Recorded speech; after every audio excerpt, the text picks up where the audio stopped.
Hi, Professor Charlie Evans here.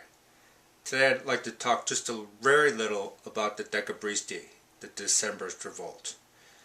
I actually have some pretty good remarks on the web page, and Riosanowski covers it in quite a bit of detail in his textbook. So those are great starting points for an understanding of what went on in 1825 in Russia. The first point I'd like to make is that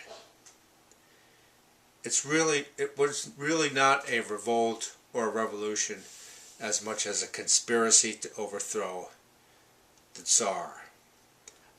When the time came and the opportunity came, the conspirators tried to seize the moment and remove the Tsar, but it didn't happen.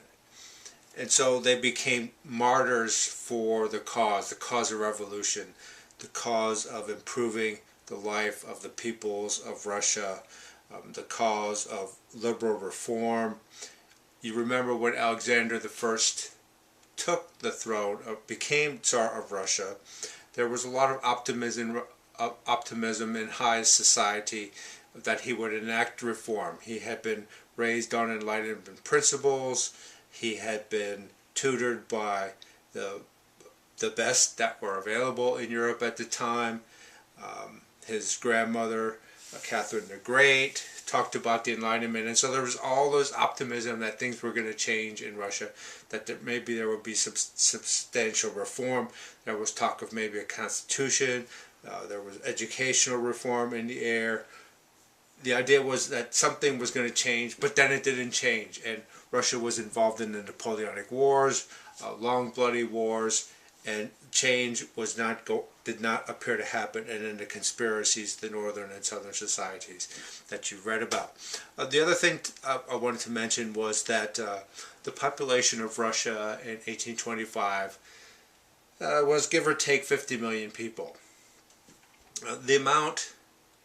It's a minuscule number of people who are involved in the conspiracy.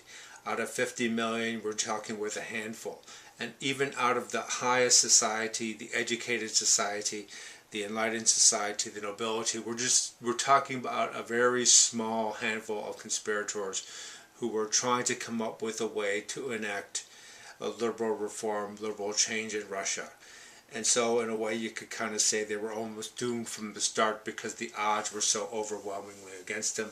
And then the catastrophe in December 1825, the circumstances, the attempts to bring the garrison out in support of revolution, it was just all a complete failure.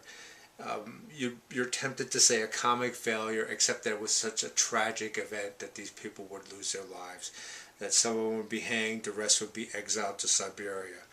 And most Russian historians then date this as the start of the revolutionary movement, the start of a movement within the higher educated society in Russia that was dedicated to somehow, not necessarily overthrowing the Tsar, but in some way enacting and bringing about constitutional reform in the country.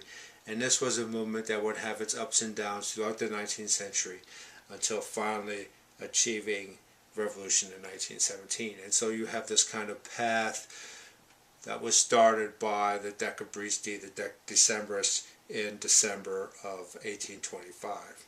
Okay, thanks.